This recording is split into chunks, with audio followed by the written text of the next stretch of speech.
ठाकुर जी ने कहा है कि सदगुरु शरणापन्न हो, सतनाम मनन करो और सत्संग का आश्रय ग्रहण करो। मैं निश्चय कहता हूं कि आपको अपनी उन्नति के लिए अब और अधिक सोचना नहीं पड़ेगा। और भगवान बुद्ध ने कहा कि बुद्धम शरणम गच्छामि, रक्षम शरणम गच्छामि, संघम शरणम गच्छामि। भगवान ईसा ने कहा I am the way, I am the truth, no can come to the father without me. एक आदमी था और वो जो भगवान बुद्ध ने जो बात कही है अहिंसा परमो धर्म, उसी पे एक मैं बहुत सुंदर कहानी सुनाऊंगा। थोड़े बच्चे भी इतना सुनेंगे और बच्चों से इस कहानी के बारे में पूछा जाएगा, इसलिए ध्यान से सुनना। कि एक बुद्ध जो है, भगवान बुद्ध रास्ते से जा रहे थे, तो एक जगह एक जो है बकरा की बलि देनी थी। तो उसको एक कसाई था और बकरे को पकड़ के बैठा था काटने के लिए, हाथ में कुल्हाड़ी थी और उसको काटने आया। तो ये भगवान बुद्ध की कहानी है बकरे वाली। और इसी से रिलेटेड एक और कहानी है ठाकुर जी की, आप लोग जानते हैं, वो भी बकरे वाली कहानी है। पहले मैं ठाकुर जी की बात बता देता हूं। ठाकुर जी ने क्या किया था, एक बार ऐसे ही कोई बकरे की बलि देने जा रहा, तो बलि देने का मतलब वो सोचता था कि बलि देना ही है। आज भी होता है बकरे की बलि। जहां ठाकुर जी का आश्रम है देवघर में, वहां पे जो भगवान शंकर का मंदिर है, तो उस मंदिर में भी बकरे की बलि होती है। और वहां के जो पंडा जी लोग हैं, वहां पे लोग मांसाहारी, वहां मंदिर में बलि चढ़ती है। वैसे ही ठाकुर जी के समय एक बकरे को काटने की तैयारी चल रही थी कि इसको काटा जाएगा, इसकी बलि चढ़ाई जाएगी, भगवान प्रसन्न होंगे। ठाकुर जी जा रहे थे, ठाकुर जी को बहुत मन उनका जो है खराब हो गया कि बकरा ने क्या किया है कि उसकी बलि देंगे, बकरा का बच्चा है बेचारा। भीड़ लगी थी, लोग खड़े थे, बकरे की बलि चढ़ेगी। ठाकुर जी गए, बोले भैया इसको काहे काट रहे हैं, इसको छोड़ दो यार। बोले तुम यहाँ पे लोग आए हैं, यहाँ पे देखने के लिए बलि चढ़ेगा, ये स्वर्ग जाएगा, प्रसाद बटेगा। ठाकुर जी बोले अच्छा। और ठाकुर जी के मन में था कि भाई कैसे इसको बचाया जाए। तो कुछ हुआ, जो भी हुआ, थोड़ी देर बाद ठाकुर जी अपना साहस बटोरे, उस बकरे को लेकर भाग गए। वहां से देखे, जगह देखे भागने का, भाग गए। फिर उसके बाद में बहस छिड़ी। लेकिन उस समय जो है, जो संजोग था, उस एक समय होता है कि इस समय पूजा करनी है, वो पूजा समय निकल गया, वो बकरा बच गया, ठाकुर जी उसको बचा लिया। वैसे ही भगवान बुद्ध वो जो बकरा लेके काटने बैठा था, उधर से गुजर रहे थे, भीड़ लगी थी।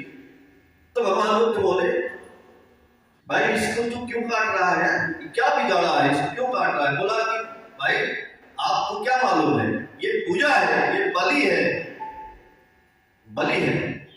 बोले कि इससे क्या होगा। तो बहुत चालाक था, बोला कि ये बकरे को मैं स्वर्ग भेज रहा हूं, आपसे मतलब। बोले हाँ, मैं यही तो चाहता था कि हमसे मतलब। तुम बकरे को स्वर्ग भेज रहे हो, तो अपने बाप को क्यों नहीं स्वर्ग भेज रहे? अपने बाप को इस कुल्हाड़ी से मार के स्वर्ग भेज दो। पूजा तो यही ना भाई, स्वर्ग जाना है, मोक्ष मिलना है। उसको बात समझ में आ गई, कुल्हाड़ी रख दिया, पैर पे गिर गया भगवान बुद्ध के। तो भगवान बोले कि मेरे पैर में न गिरो, परमात्मा के शरण में जाओ, परमात्मा के पैर पे गिरो। मैंने क्या कहा तुमसे कि अपने बाप को स्वर्ग क्यों नहीं भेज रहे हो, अपने आपे को जो तुम अपना हमारे अंदर जो प्रत्याशा है कि उसको काट करके हम स्वर्ग भेज देंगे, उसकी बलि चढ़ानी है तुमको। और परमात्मा के शरण में आने का मतलब ही यही है कि हमको अपने आपे की बलि को चढ़ा देना। ठाकुर जी ने तो यही बोला। ठाकुर जी ने मोक्ष के बारे में क्या बोला? मर जाना नहीं, हमारी प्रवृत्तियों को जो निगेटिव है उनको पॉजिटिव कर देना ही मोक्ष की प्राप्ति है। जो हमारी प्रवृत्तियां हैं क्या है? निगेटिव वाली प्रवृत्तियां हैं। हिंसा करना, द्वेष करना, राग करना, क्रोध करना, झूठ बोलना, चोरी करना, निंदा करना, अपयश करना, आलसी बनना, ये सब प्रवृत्तियां यदि सब पॉजिटिव हो जाए, अच्छा काम करने लगे, तो यही मोक्ष हो गया। इन्हीं की बलि है, यही पकड़े, इन्हीं की बलि चढ़ानी है। तो एक आदमी ईश्वर की तलाश में निकला, बोला कि हमको एक सूफी फकीर के पास पहुंचा। बोला भाई आप तो फकीर हो, आप ईश्वर के दर्शन करते हो, हमको दर्शन करा दो ईश्वर के। बोला चलो। बोला मन में उसको शंका हुई, सोचा रे इसको तो अभी बोले करा है, अभी चलो दर्शन करा देते। बोला नहीं यहीं करा दो। बोला यहीं थोड़े करा देंगे, हम जहां करते हैं वहां कराएंगे, चलो। बोला कि अच्छा कहाँ जाना पड़ेगा? बोला नदी के पास, नदी के किनारे चलना पड़ेगा, वहीं हम ईश्वर के दर्शन करते हैं, वहीं करा देंगे तुम्हारा दर्शन। ले गए, चलो। बोले कपड़ा उतारो।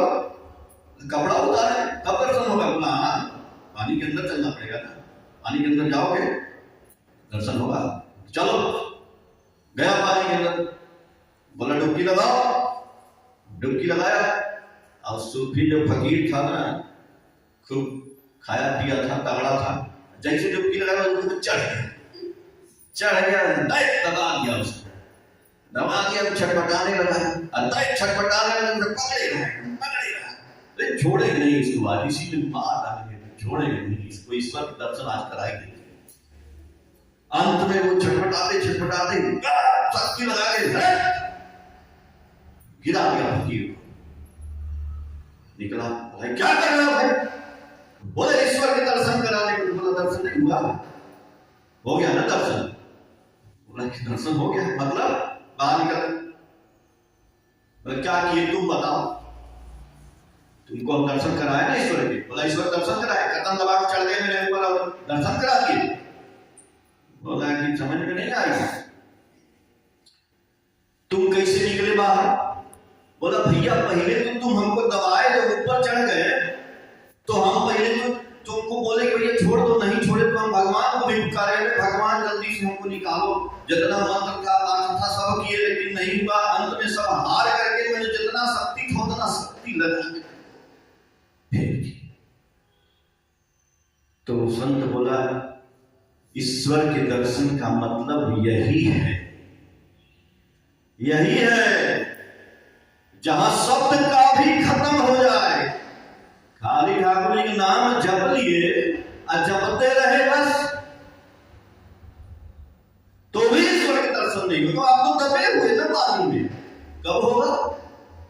जब एकदम जपना होना सब भूल जाएगा, कर्म में आ जाओगे।